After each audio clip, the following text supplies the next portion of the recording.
आप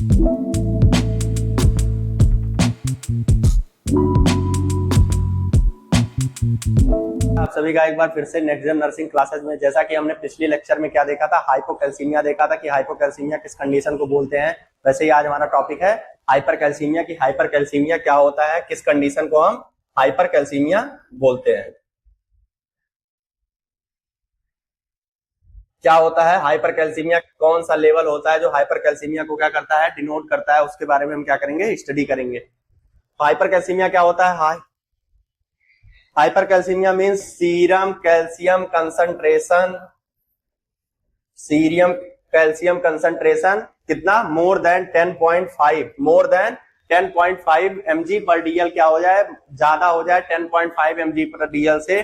अगर serum calcium concentration level हमारा ज्यादा हो रहा है तो उस कंडीशन को हम क्या बोलते हैं, हाइपरकैल्सीमिया बोलते हैं। नेक्स्ट हमारा क्या है, कॉजेज, कौन कौन से ऐसे कॉजेज होते हैं जो हमारे हाइपरकैल्सीमिया को लीड करते हैं। तो क्या है, कैल्शियम एब्जॉर्प्शन इंक्रीज, हमारा क्या हो जाए, कैल्शियम एब्जॉर्प्शन, अगर हमारा अवशोषण या शोषण हमारा क्या हो रहा है, एब्जॉर्प्शन ज्यादा हो रहा है हमारा कैल्शियम का, तो उसमें क्या हो सकता है, हाइपरकैल्सीमिया हो सकता है।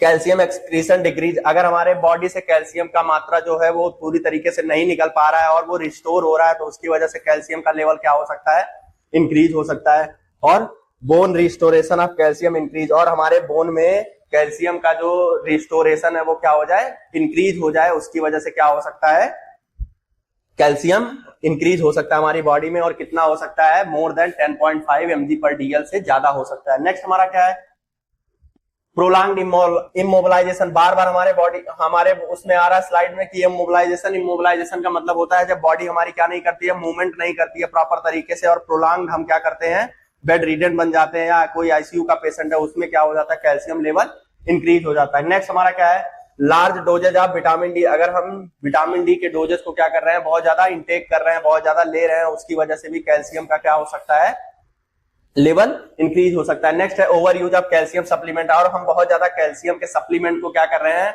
बहुत ज्यादा यूज कर रहे हैं, बहुत ज्यादा अपने डाइट में क्या कर रहे हैं, इंटेक कर रहे हैं, उसकी वजह से जो हमारा कैल्शियम का लेवल है वो क्या हो सकता है, इंक्रीज हो सकता है। या थायराइड डायरेटिक्स ले सकते हैं, अगर हम ले रहे हैं तो उसकी वजह से क्या हो सकता है, कैल्शियम लेवल इंक्रीज होगा।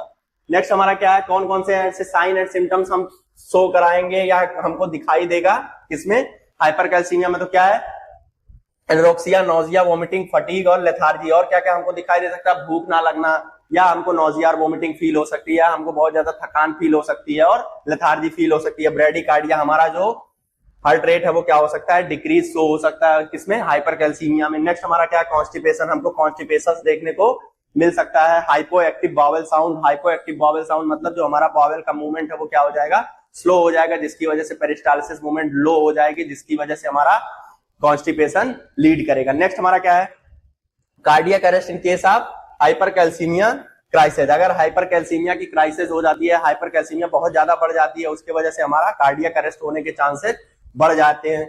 नेक्स्ट हमारा क्या है, हमको डिहाइड्रेशन देखने को मिलेगा। यहीं से क्वेश्चंस पूछेंगे कि साइन एंड सिम्टम्स हमारे हाइपरकैल्सीमिया में क्या दिखाई देता है, हाइपोकैल्सीमिया में क्या दिखाई देता है। नेक्स्ट क्या है, depress deep tendon reflexes, tendon reflex क्या हो जाएंगे, डीप हो जाएंगे, डिप्रेस हो जाएंगे, मस्कुलर वीकनेस हमको देखने को मिलेगा। और excessive urine output, excessive urine output हमको क्या देखने को, पॉलीयूरिया एंड पॉलीडिप्सिया हमको देखने को मिल सकता है हमारे इस कंडीशन में। नेक्स्ट हमारा क्या है, ईसीजी चेंजेस, यहां से सबसे ज्यादा क्वेश्चन पूछेगा, यहां स्टार मार्क करेंगे कि ईसीजी में चेंजेस क्या क्या शो होंगे।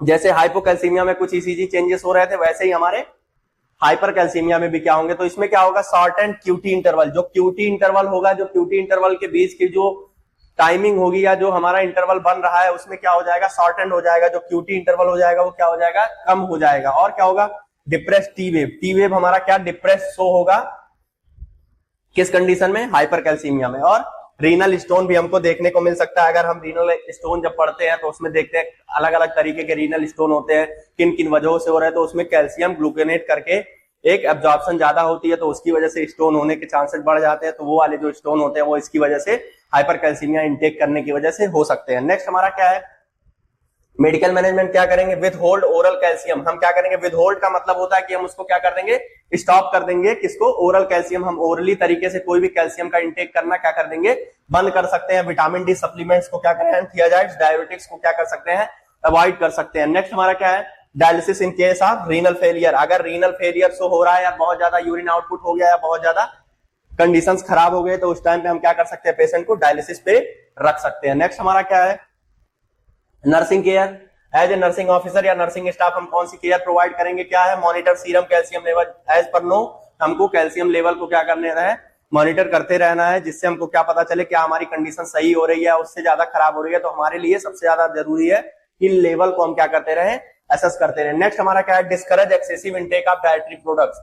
और क्या कर सकते हैं हम, डाइटरी प्रोडक्ट्स मतलब दूध और जो जिसमें कैल्शियम की मात्रा ज्यादा होती है उसको क्या करेंगे, डिक्रीज करेंगे, जिससे जो कैल्शियम का एब्जॉर्प्शन है वो कम हो और पेशेंट की कंडीशन क्या हो, सुधार आए। Encourage adequate fibre in diet to prevent constipation. और हम कॉन्स्टिपेशन को क्या करने के लिए, प्रिवेंट करने के लिए क्या कर सकते हैं, फाइबर रिच डाइट कर सकते हैं, चपातीज को रख सकते हैं, जिससे कॉन्स्टिपेशन को क्या किया जा सके, दूर किया जाए। नेक्स्ट हमारा क्या है, इनकरेज फॉर एक्सरसाइज। जैसे कि हमने कॉजेज में देखा था कि इमोबिलाइजेशन इसका प्राइम कॉज था, तो हम क्या कर सकते हैं, पेशेंट को थोड़ा बहुत एक्सरसाइज करने के लिए क्या करेंगे, बोलेंगे, जिससे वो चलता फिरता रहे और कैल्शियम का एब्जॉर्प्शन बढ़ जाए और जिससे कैल्शियम का लेवल जो है वो क्या हो जाए, नीचे हो जाए। Discourage excessive consumption of milk. जैसे हमने पिछले स्लाइड में देखा था, लाइंस में देखा था कि जो डाइटरी प्रोडक्ट्स होते हैं जैसे मिल्क हो गया और पनीर हो गए, जो भी मतलब जो कैल्शियम से रिच है उसको हम क्या करेंगे, डिस्करेज करेंगे, मतलब कि उसको लेने से हम क्या करेंगे, मना करेंगे। नेक्स्ट है, move the client carefully and monitor for sign of